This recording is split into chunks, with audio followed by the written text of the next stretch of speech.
जय श्री कृष्णा दोस्तों। जय श्री कृष्णा। जय श्री कृष्णा। जय श्री कृष्णा। दोस्तों, हमने ये बातें अक्सर सुनी हैं कि ईश्वर सब जगह विद्यमान है। कण कण में ईश्वर है, आप में ईश्वर है, मेरे में ईश्वर है, हम सब प्राणी मात्र के अंदर ईश्वर है। हम लोग ये बात सुन तो लेते हैं, लेकिन क्या हमें इसका वास्तविक मतलब पता है हम क्या बोल रहे हैं?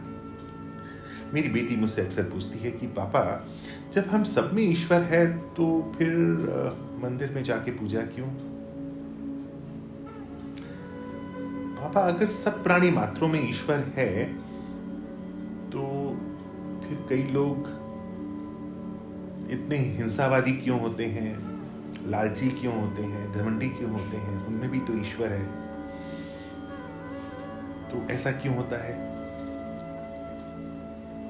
हम कहते हैं कि गाय में भी है, कुत्ते में भी है, बिल्ली में भी है, इन सब में ईश्वर है।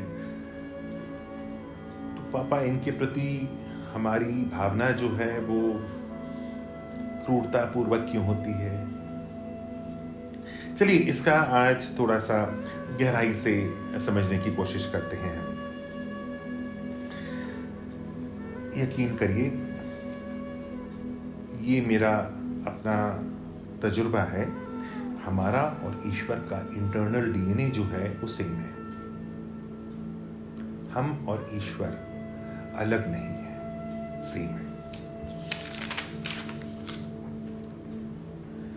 हम सब ईश्वर का एक छोटा रूप है। हमारे अंदर आत्मा है, हम सबके अंदर आत्मा है, और ईश्वर भी आत्मा का ही स्वरूप है। हमारे अंदर जो आत्मा है वो दोषों से युक्त है, जबकि ईश्वर जो है वो संपूर्ण आत्मा है, प्योरेस्ट फॉर्म ऑफ आत्मा है, दोषों से रहित आत्मा है।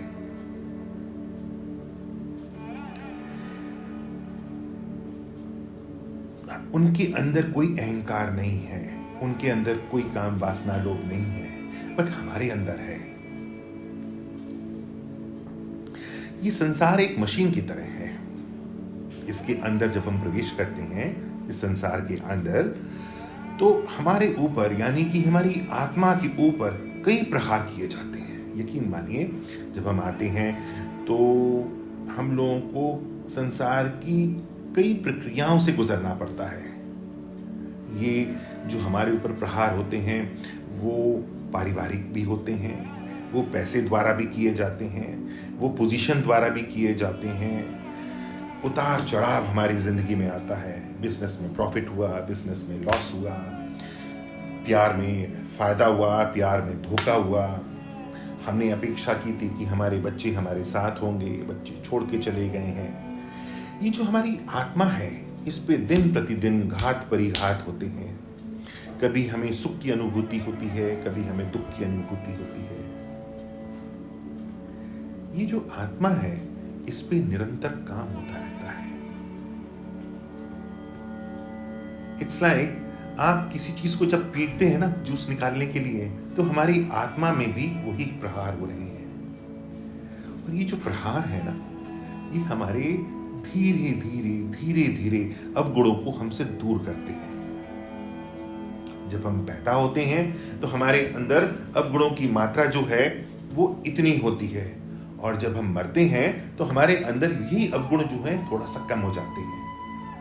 पहले 10 थे तो फिर 7 रह जाते हैं या 8 रह जाते हैं। फिर हमारा अगला जन्म होता है और ये घात परिघात हमारे आत्मा के ऊपर फिर से होते हैं। फिर वो जो 8 हमारे अंदर अवगुण थे वो घट के 6 रह जाते हैं। फिर वो 6 जो थे वो घट के 5 या 4 रह जाते हैं। वो धीरे धीरे धीरे धीरे हमारे अंदर जो है अवगुणों की मात्रा कम होती रहती है।